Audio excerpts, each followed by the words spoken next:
నమస్తే, welcome to our channel. నేను సిరి.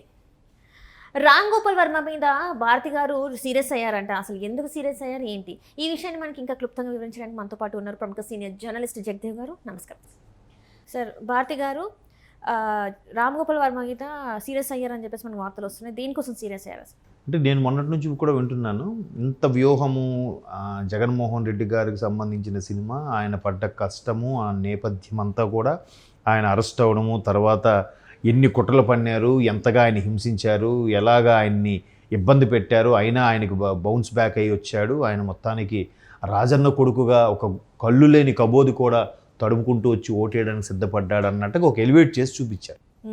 So ఇదంతా కూడా వర్మ గారి స్క్రిప్టా, తాడేపల్లి ప్యాలెస్ స్క్రిప్టా అనేది కూడా చాలామంది డౌట్ వ్యక్తం చేశారు. ఎందుకంటే వ్యూహం ట్రైలర్ చూస్తే ప్రతిదీ కూడా ఎలా ఉంటుందంటే, కథానాయకుడు భార్య, ఆమె ఒక సలహా ఇస్తున్నట్టుగా, లేదా ఆమె క్వశ్చన్ రైజ్ చేస్తున్నట్టుగా, దాని నుంచి అక్కడ కథానాయకుడు ఇంప్లిమెంట్ అవుతున్నట్టుగా, దాని నుంచి ఆయన నేర్చుకుంటున్నట్టుగా, దాని నుంచి ఆయన మాట తీసుకొని పౌరుషంగా జనాల్లోకి వెళ్ళినట్టుగా రకరకాలుగా చూపించారు.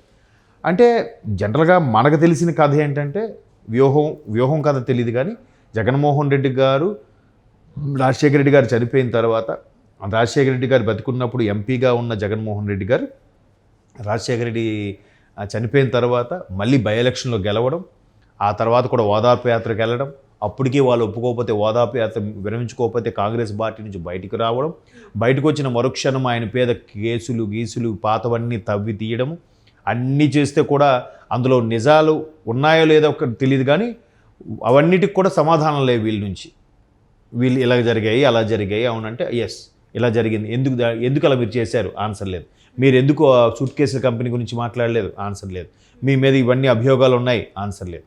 సో దాన్ని వీళ్ళు ఏం చెప్పారంటే, ఎంతసేపు వైసీపీ వాళ్ళు ఏం మాట్లాడారు, ఖచ్చితంగా ఇది మన కక్ష సాధింపు అని చెప్పారు. అటుపక్క వాళ్ళేం మాట్లాడారు, సిబిఐ జెన్యూన్గా చేసింది, జేడీ లక్ష్మణ్ లాంటి సిన్సియర్ ఆఫీసర్లు కూడా ఎంక్వైరీ చేస్తే క్విడ్ ప్రోకో కింద చాలా స్కామ్లు జరిగాయన్నట్టు కూడా ప్రూవ్ అయింది. సో అది ఆ తర్వాత ఆయన జైలుకి వెళ్ళిన తర్వాత ఇంకా పార్టీ మనుగడ ఏంటి, పార్టీ పరిస్థితి ఏంటి, ఆయన బయటకు వస్తారా రారా అన్న నేపథ్యంలో చాలా జరిగిన తర్వాత అప్పుడు ఆయనకి ఆయన తెర వెనుక నడిపించింది ఎవరు, స్వయాన చెల్లెలు కూడా ఆమెకి ఏమీ తెలియదు. షర్మిల గారు వాయిస్ కూడా బాగాలేదు, మాట్లాడలేదు. ఈవిడేంటి వాయిస్ ఎలా ఉంది, ఈవిడికి అసలు రాజకీయాల గురించే తెలియదు, ఏమేం మాట్లాడుతుంది, ఈవిడికి అసలు అనుభవమే లేదు, స్టేజ్ మీద మాట్లాడే అనుభవం లేదు, వందల మంది జనాల ముందు ఏం మాట్లాడుతుంది, ప్రజల ముందు అన్న విమర్శలను కూడా తట్టుకొని నెగ్గుకొని మొత్తానికి పార్టీని నిలబెట్టింది ఆవిడ. అఫ్కోర్స్ 2014లో పార్టీ గెలుపొందలేదు, ప్రతిపక్ష పార్టీగానే ఉండిపోయింది. కానీ పార్టీని అలా నిలబెట్టినందుకు మాత్రం షర్మిల గారు, ఆ తర్వాత విజయమ్మ గారు కూడా చాలా వరకు హెల్ప్ అయ్యారు. మొత్తానికి 2014 ప్రతిపక్ష పార్టీలో ఉన్నారు, 2019లో అనూహ్యంగా గెలిచారు. సో ఆ 19 గెలిచిన దాని వరకు వ్యూహం అనేది నేను అనుకుంటున్నాను. మరి అక్కడ మీరు సినిమా చూడలేదు, ట్రైలర్ చూస్తే ఏముందంటే ఎక్కడ కూడా షర్మిల గారు క్యాన్వాసింగ్ తిరిగినట్టు కానీ, విజయమ్మ గారు సపోర్ట్గా ఉన్నట్టు కానీ ఎక్కడ నేను చూడలేదు ట్రైలర్లో. రెండోది, ప్రతిదీ కూడా కథానాయకుడు భారీగా చేసిన ఆవిడ ఏంటి ఎంతసేపు సంక్షేమ వీటి గురించి, పథకాల అభివృద్ధి లేదా అన్నట్టుగా ఒక రకమైన కథ చూపించరు. అలా చూపించిన తర్వాత ఏమవుతుందనంటే, హైప్ చేశారు ఊరికే అన్నారు కానీ కొన్ని హైట్ చేయాల్సిన పాత్రలు హైట్ చేసేసారు, అంటే దాచిపెట్టేశారు. అంటే అది దర్శకుడు ప్రాబ్లమా, లేదంటే ఆ స్క్రిప్ట్ ప్రకారమే దర్శకత్వం చేశాడో తెలియదు. ఇవన్నీ పక్కన పెడితే మొత్తం మీద ఎంత సూపర్గా ఉంటుంది, జగనాలకి ఎంత క్రేజ్ ఉంది అన్న, జగనన్న ఖచ్చితంగా గెలుస్తారు, వై నాట్ 175 అని అనుకుంటున్న నేపథ్యంలో ఎంత సూపర్ హిట్ అవ్వాల్సిన సినిమా మొత్తానికి కలిపి 8 లక్షల గ్రాస్ రావడం ఏంటి, 8 lakhs ఓన్లీ. కోట్లు ఖర్చు పెట్టిన తీసిన సినిమా కనీసం 10 లక్షలు. అది కూడా ఎట్లాంటి వార్త అంటే 50 కోట్ల వరకు ఖర్చు అయింది అన్నట్టు కూడా చెప్తున్నారు. 50 కోట్లు ఖర్చు అయ్యేంత పాత్రలు అందులో ఏమున్నాయో నాకైతే అర్థం కాలేదు. దానికి సంబంధించి వర్క్ ఏం జరిగిందో కూడా నాకు ఐడియా లేదు. ఇంకొకటి చూసుకుంటే సార్, ఇక్కడ ఇంతమంది ఎమ్మెల్యేలు ఉన్న ఈ పార్టీలో ఎందుకు ఎమ్మెల్యేలు కూడా ఈ సినిమాకి సపోర్ట్ చేయలేదు అంటారు? ఎందుకు చేస్తారు అంటే ఆ పార్టీని అప్పుడు 175 మందిలో 90 మందికి సీటు నిరాకరణ అని వార్తలు వింటున్నాం. చాలామందికి మొండి చేయి చూపిస్తున్నారని కూడా వార్తలు వింటున్నాం. పైగా ఎవరి స్థానంలో వాళ్ళకి, ఆ స్థానంలోనే వాళ్ళకి సీట్ ఇస్తారో లేదో కూడా గ్యారంటీ లేదు కన్ఫర్మ్ అయిన వాళ్ళకి. ప్రశాంత్ కిషోర్ గారు ఇచ్చే సర్వే ప్రకారం చూస్తే ఒక 90 మంది ఎమ్మెల్యేలు ఓడిపోబోతున్నారు కాబట్టి జగన్మోహన్ రెడ్డి గారు ఆ 90 మందిని మార్చబోతున్నారని కూడా వార్తలు వచ్చాయి. మరి దీన్ని ఎలా చూడాలి? సో ఇంకా ఖచ్చితంగా ఇప్పుడు ఫర్ ఎగ్జాంపుల్ ఇప్పుడు ఒక సమ్ ఎక్సెన్ నియోజకవర్గం ఉంది. ఆ ఎక్సెన్ నియోజకవర్గంలో అప్పట్లో ఆయన 2 లక్షలు లేదా 1.5 మెజార్టీతో గెలిచాడు అనుకుందాం. ఎప్పటి వరకు ఆయనకి టికెట్ ఇస్తానన్నట్టు కానీ ఇచ్చినట్టు కానీ లేదంటే కన్ఫర్మ్ అయిందన్నట్టు వార్తలు కానీ ఎక్కడైనా లేవు. అప్పుడు ఏం చేస్తాడు ఆ ఎక్స్లో ఉండే ఎక్స్ నియోజకవర్గంలో ఉండే ఎమ్మెల్యే వై అనే ఎమ్మెల్యే ఏం చేస్తాడు? అరే మన గురించి ప్రస్తావన లేదు, ఏం మాట్లాడట్లేదు, ఇప్పటికీ ఇంకా నోటిఫికేషన్ 1 వీక్లో వచ్చేస్తుంది, మనం కనీసం ప్రిపేర్ అవ్వాలా, మాక్ డ్రిల్ అయినా చేయాలి, ముందుగా ఎక్సర్సైజ్ చేయాలి, క్యాన్వాసింగ్ చేసుకోవాలి, అందరినీ గ్రిప్లోకి తెచ్చుకోవాలి, హోర్డింగ్లు పెట్టుకోవాలి, బ్యానర్లు కట్టుకోవాలి, అందరి మిత్రులు మళ్ళీ కలుపుకుపోవాలి, సమావేశాలు ఏర్పడి ఇవన్నీ ఉంటాయి కదా. అది టికెటే కన్ఫర్మ్ చేయకపోతే ఆడేం చేస్తాడు ఆయన? అంటే ఎందుకు ఇంత జాప్యం జరుగుతుంది సార్ మరి? అది మరి వాళ్ళ ఓవర్ కాన్ఫిడెన్స్ ఏంటో నాకు అర్థం అవ్వట్లేదు. అంటే అంత ధీమాగా ఎందుకు ఉండగలుగుతున్నారు ఏంటి? ఏమైనా బలమైన రీజన్ ఉందా? బలంగా ఏమైనా ఖచ్చితంగా వీళ్ళే అన్నీ కింద మీద చేసిన వీళ్ళే గవర్నమెంట్ వస్తుంది అనే ఒక నమ్మకం ఉందా? లేదా సరే మన ప్రయత్నం మనం చేద్దాం, బయట లోపల భయం ఉన్నా కూడా బయటికి అలాగా ప్రవర్తిస్తూ ఏదైనా తేడా వస్తే జంప్ అయిపోదాం అని అనుకుంటున్నారా తెలియదు. కానీ ఇట్లా జరుగుతున్న నేపథ్యంలో మీరు అంటున్నట్టు ఎమ్మెల్యేలందరూ ఎందుకు ఇదవుతారు? తర్వాత 151 మంది ఎమ్మెల్యేలు ఉన్నారు. 151 మందిలో ముఖ్యమంత్రికి ఎమ్మెల్యే పక్క పెట్టండి, ఇంకెంతమంది ఉన్నారు? 150లో గట్టిగా జగన్మోహన్ రెడ్డి గారినన్నా ప్రభుత్వాన్నన్నా ఖండించేది, ఎదురుండి నిలబడేది, ప్రతిపక్షాలని నానా మాట్లాడేది ఎంతమంది అమ్మా? 2-3. ఒక 10 మంది వేసుకోపోండి కదా.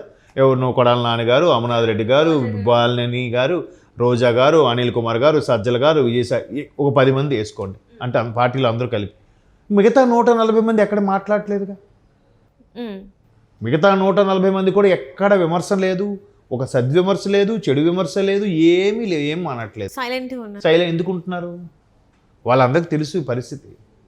అందుకు సరే ఇస్తే ఇచ్చారు, ఇవ్వకపోతే లేదు అనుకుంటున్నారో, ఇవ్వకపోతే బెటర్రా బాబు, డబ్బులని మిగిలితే ఖర్చు పెట్టాల్సిన అనుకుంటున్నారో తెలియదు. కానీ సో ఇట్లాంటి నేపథ్యంలో అంటే ఎంత ఆదరణ తగ్గిందనేది మీకు అర్థమవడం కోసం అన్నీ చెప్పారు. సో అలాంటప్పుడు 8 లక్షలు రావడం ఏంటి? మళ్ళీ అలాంటప్పుడు ఖచ్చితంగా ఆవిడ సీరియస్ అవ్వచ్చు, బట్ ఈయన పట్టించుకోడు. ఆయన నా సినిమా అయిపోయింది, నెక్స్ట్ ప్రాజెక్ట్ ఏంటి, ఈ సినిమా హిట్టా ఫట్టా అని కూడా ఆలోచించి ఆయన ఈ సినిమా అయిపోయిందా, నెక్స్ట్ ప్రాజెక్ట్ ఏంటి, అంతే. అంటే ఇప్పుడు వైఎస్ జగన్ గారు మీద కొన్ని అంటే ఆల్రెడీ ఉన్నాయి, ఎందుకంటే సొంత బాబాయ్ హత్య కేసులో సపోర్ట్ చేస్తున్నారని. ఒకవేళ మరి ఈయన మీద ఏమన్నా యాక్షన్ తీసుకునే అవకాశం ఉందంటారా సార్? యాజ్ ఎ డైరెక్టర్గా మరి సినిమాని ఆయన చేతిలో పెట్టినప్పుడు ఆయన కరెక్ట్గా తీయలేదు. కానీ ఇప్పుడు కొన్ని సందర్భాలు ఎలా ఉంటుందంటే ఈ పేరు వాడుకుని మిగతా వాళ్ళు డైరెక్ట్ చేశారేమో ఎవరికి తెలుసు. సెట్లోకి వెళ్ళి మనం చూడలేదు కదా. చాలామంది అనేది ఏంటంటే తాడేపల్లి ప్యాలెస్ స్క్రిప్టే ఇది అని అంటున్నారు. తాడేపల్లి ప్యాలెస్ స్క్రిప్ట్ అయినప్పుడు ఈయన పేరు వాడుకుంటే, సార్ మీ పేరు వాడుకుంటాం, మాకు ఎవరు కొంత రైట్స్ ఇవ్వండి, మీ పేరు వాడుకున్నది ఎంత ఇవ్వాలో చెప్పండి, ఇచ్చేసి ఆయన పేరు వాడుకుని వాళ్ళకి తెలిసిన డైరెక్ట్ చేస్తే అయిపోయిందిగా. చాలామంది ఇప్పుడు గతంలో ఒక పెద్ద పేరు అనవసరం, ఒక కార్టూనిస్ట్ ఉండేవారు, ఒక మంచి ఫేమస్ పెయింటర్ కార్టూనిస్ట్. ఆయన బొమ్మలు చాలా వేసేవాడు, కింద పేరు రాసేవాడు.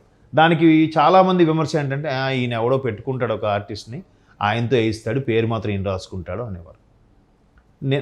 నేను చిన్నగా ఉన్నప్పుడు ఒక పేపరో సంథింగ్ ఒక వీక్లీయో ఏదో అనుకోండి. సో అట్లాడి ఉన్నప్పుడు కొంతమంది ఆ పేరు వాడుకుని వేసుకోవచ్చు కదా.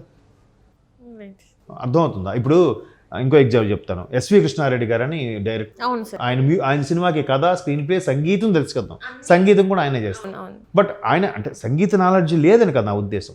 ఆయన కొన్ని ట్యూన్స్ చెప్తారు, చెప్పినప్పుడు అక్కడ మాస్టర్ ఎవరైతే ఉన్నారో ఆర్కెస్ట్రా మాస్టర్, సార్ ఇక్కడ ఇది ఆ ట్యూన్లో ఆ స్వరం రాదు, దాన్ని కొద్దిగా ఇలా మారిస్తే బాగుంటుంది, ఇది ఓకే నా ట్యూన్ అంటారు, ఓకే సార్ ఇట్లా కంపోజ్ చేద్దాం, నాకు ఇలాంటి బీట్ కావాలని చెప్పి ఈయన కృష్ణారెడ్డి గారు చెప్తారు, చేసుకునేవారు. బట్ ఈయన క్రెడిట్ లేదని అనట్లేదు, ఈయన కొంత క్రెడిట్ ఉంది. బట్ దాన్ని ఇంకా అందంగా మలిచేది ఎవరు? ఆ ఆర్కెస్ట్రా మ్యూజిక్ డైరెక్టర్ ఎవరైతే సంగీత జ్ఞానం ఉన్నారో వాళ్ళు.